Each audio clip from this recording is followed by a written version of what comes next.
As always, kudos to you and your team for the exceptionally informative briefing materials that you submit to this committee as we endeavor to do this work, as well as the reports that you provide to the public all throughout the year.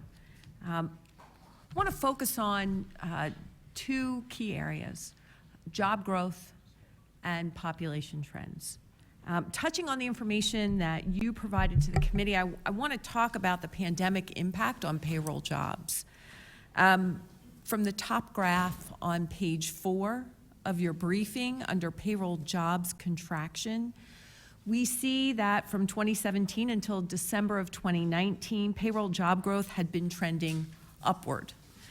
As a result of the business shutdown in 2020, more than 800,000 payroll jobs were lost in the spring of 2020.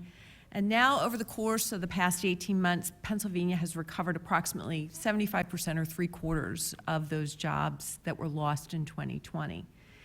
Yet, when we look at the information, we also see the forecast that at the end of this year, Pennsylvania will have 400,000 fewer jobs than previously predicted from 2017 to 2019, if you look at that trend line. So can you share with us key components of what is transpiring here? What are the main drivers that we need to restore payroll jobs? Sure. So to your point, in the hearings material, we do have, relative to the trend prior to the pandemic, about a drop-off of 410,000 payroll jobs. I'll note that doesn't include self-employed folks like DoorDash or Grubhub, so these are just payroll jobs.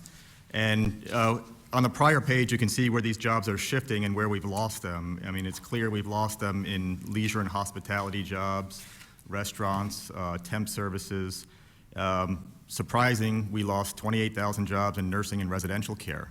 So folks are choosing to stay at home if they can, or perhaps being taken care of by relatives.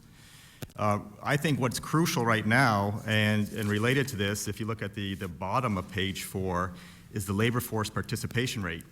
It's at the lowest level since 1984. And you can see the trend, it's been trending downwards.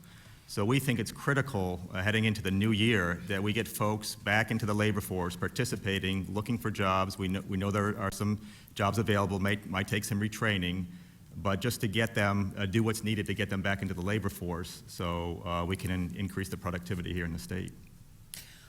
What is your office outlook for payroll job growth in Pennsylvania for the out years?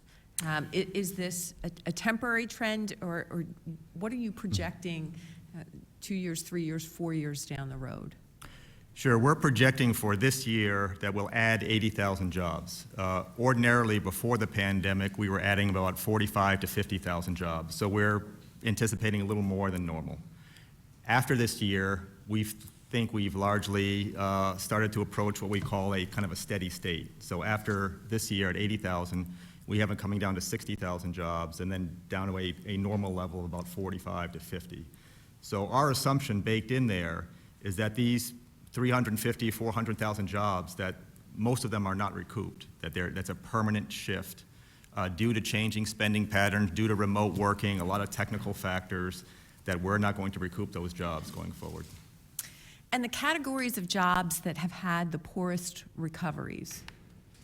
Had the worst recoveries? Yes. So yes, absolutely. There on page 3, you can see it's clearly restaurants, accommodations, anything to do with traveling, not shown here, but it's large in percentage terms, are things like airlines or bus services or things such as that.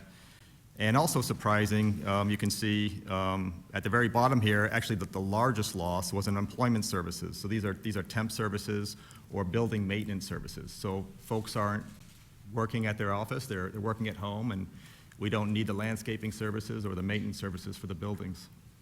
And my key takeaway from this conversation is that we need retraining opportunities for existing workers.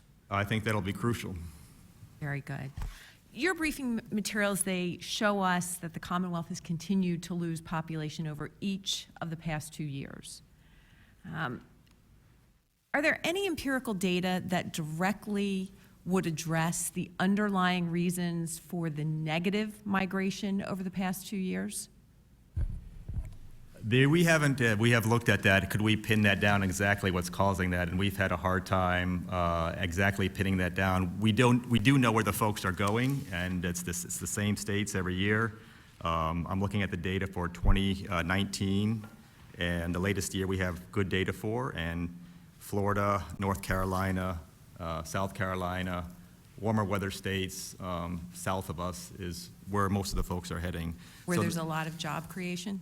there is more job creation down there. Their economy is not facing the same demographic constraints that we're facing, or northern states as New Jersey or New York. And you could go out Arizona and you'll see the same thing. So what are your predictions based on the data for the next 3 to 5 years? So we're seeing an economy that's not growing jobs. What's going to happen to our population? And in your opinion, what are your suggestions to reverse these negative trends?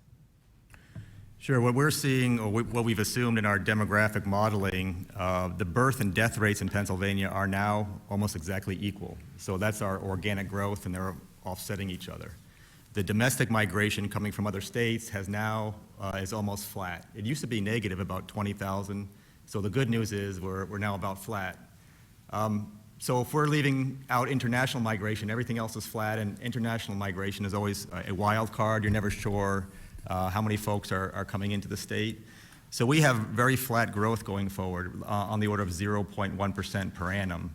And of course, that will drive economic growth, because economic growth is just the number of folks working times productivity. So one of those has to move to get higher economic growth. And if the population isn't growing, of course, it's all the more difficult to get the growth. Thank you. Rather sobering, and clearly gives us an idea of some of the things we need to work on. Thank you very much. Thank you, Mr. Chairman.